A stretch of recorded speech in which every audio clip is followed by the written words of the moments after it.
முன்னாள் ஆளுநர் திருமிகு தமிழிசை சவுந்தரராஜன் நம்மோடு இணைப்பில் இருக்கிறார். அவரோடு பேசலாம். மேம் வணக்கம்.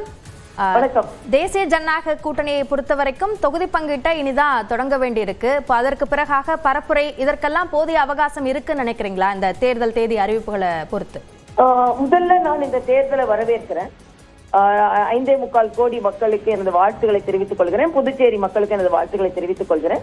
நிச்சயமா நேரம் அவகாசம் இருக்குன்னு நினைக்கிறேன். ஏன்னா நம்மளோட இது நிறைவு பகுதியில வர்றதுனால 23ஆம் தேதி இன்னும் இருக்கிற 40 நாட்கள் இருக்கிறது. அதனால கால அவகாசம் இருக்குதுன்னு தான் நான் நினைக்கிறேன். இன்னும் எதிரணியும் இன்னும் முழுமையாக அதை நிறைவு செய்யல.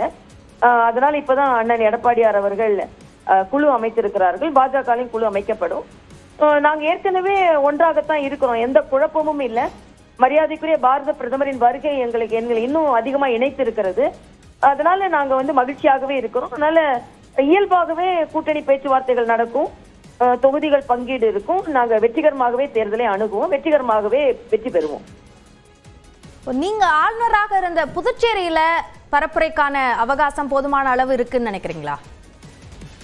அது சின்ன மாநிலம் தானே. அதுல மொத்தமே 20 லட்சம் தான். அதோட 14 லட்சம் தான் ஏறக்குறைய அங்க ஓட்டர்ஸே.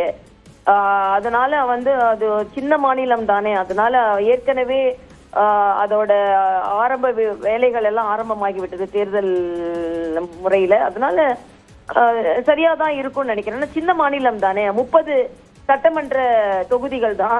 ஒரு தொகுதிக்கு 30,000 வாக்குகள் தான். அதனால சின்ன மாநிலம் என்ற வகையில் போதும் என்றே நான் நினைக்கிறேன். இல்ல, வேட்புமனு தாக்கல் நாளையே புதுச்சேரிக்கு தொடங்குது. வழக்கமாக தமிழ்நாடு புதுச்சேரிக்கு ஒரே நாள்ல தான் தேர்தல் நடத்தப்படும். இப்போ அது மாறி இருக்கு அப்படின்றத நம்ம கவனிக்க வேண்டி இருக்கா?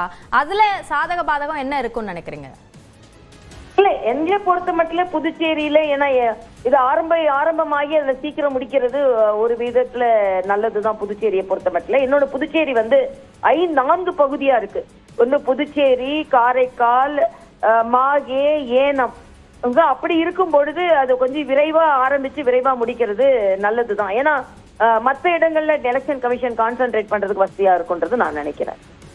ஓ, புதுச்சேரி, தமிழ்நாடு போன்ற மாநிலங்களுக்கெல்லாம் ஒரே நாள்ல எனும்போது ஏப்ரல் 9ஆம் தேதி வச்சிருக்கலாம். ஆனா ஏப்ரல் 23ஆம் தேதி அறிவிக்கப்பட்டதற்கு கூட்டணி சார்ந்த முடிவுகளுக்கான அவகாசம் என்ற கருத்தும் சொல்லப்படுது. உங்களுடைய பார்வை? இல்ல, அது தேர்தல் ஆணையத்தோட அறிவிப்பு. இத உடனே இது பாஜக அறிவிப்பு கிடையாது. தேர்தல் ஆணையத்தோட அறிவிப்பு. அப்படி பார்த்தா முதல்ல பாராளுமன்றத்துல இங்க தேர்தல் தமிழ்நாட்டுல தான் முதல்ல நிறைவு பெற்றது. இன்னொன்று, இப்போ ஒட்டுமொத்தமா பாத்தீங்கன்னா இன்னைக்கு தேர்தல் நடக்கின்ற மாநிலங்களில 2 மாநிலங்கள் தான் பெரிய மாநிலங்கள், அதிகமான எண்ணிக்கை உள்ள மாநிலங்கள். ஒன்று மேற்கு வங்கம், ஒன்று தமிழ்நாடு. அதிக எண்ணிக்கையில் உள்ள சட்டமன்ற உறுப்பினர்கள் இருக்கின்ற இடத்துக்கு கூட அவகாசம் கொடுத்து தேர்தல் நடத்துகிறார்கள் என்றுதான் எடுத்துக்கொள்ள வேண்டுமே தவிர மற்றது எல்லாமே ஏறக்குறைய சின்ன மாநிலங்கள்.